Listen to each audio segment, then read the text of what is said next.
ও মা, বলছি আমাকে একটু পটল দিয়ে একটু পটল পোস্ত করে দেবে গো, আজকে দুপুরে খেতে খুব ইচ্ছা করছে। তোমার তো সব রান্না হয়ে গেছে। আমার অন্য কিছু খেতে ইচ্ছা করছে না, আমি আজকে একটু পটল পোস্ত দিয়ে ভাত অন্য খাবো। রান্না আজকে অন্য দিন তাই খাবি? না, আমার আজকেই খেতে ইচ্ছা করছে, তুমি করে দাও পটল পোস্ত। পোস্ত কোথায়? পোস্তই তো নেই।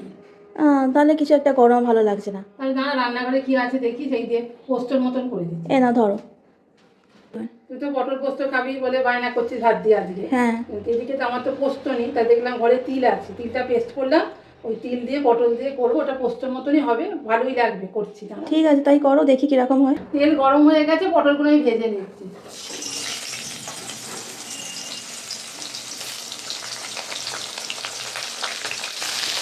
বেশি লাল লাল করবো না, হালকা করে। পটল পোস্তটা বেশি ভাজলে ভালো লাগবে না, হালকা ভাজতে হবে। লাল লাল করে মানে পটল ভাজা যেভাবে খাই সেইভাবে ভাজলে ভালো হবে না, হালকা ব্রাউন কালার হবে, তাহলেই হয়ে যাবে। পটলগুলো আমার ভাজা হয়ে গেছে, বেশি পোড়াবো না, হালকা করে বললাম না ভাজবো, ভাজা আমার হয়ে গেছে। এর মধ্যে মশলাগুলো দেবো। মশলার মধ্যে আছে হলুদ গুঁড়ো, লঙ্কা গুঁড়ো, নুন আর মিষ্টি, সব দিয়ে দিলাম। এতে যে কাঁচা লঙ্কাটা একটু বেশি করে দেবো, তাহলে খেতে ভালো লাগে। কাঁচা লঙ্কাগুলো দিয়ে দিচ্ছে, ভেঙে ভেঙে দিয়ে দিলাম। কাঁচা লঙ্কাটা একটু বেশি দিয়ে, তিলটা এবার দিয়ে দিচ্ছি।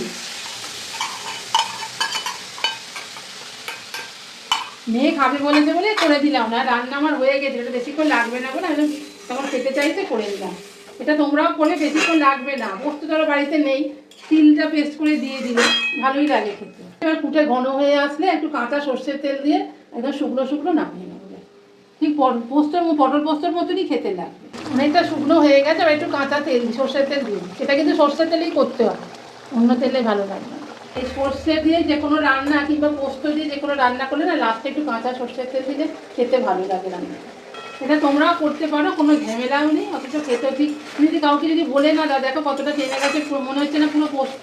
তুমি যদি কাউকে যদি বলে না দাও, কেউ কিন্তু বুঝবে না এটা তিল দিয়ে করে। তোমরা বাড়িতে করবে, ভালোই লাগবে। পুরো টেনে গেছে, একদম শুকনো হয়ে গেছে, এইরকমই গামাকা মাখা খেতে ভালো লাগে।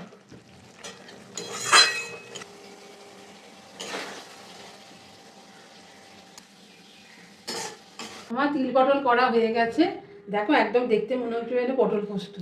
চটজলদি তিল পটল রেসিপিটা তোমাদের কেমন লাগলো কমেন্ট করে জানিও।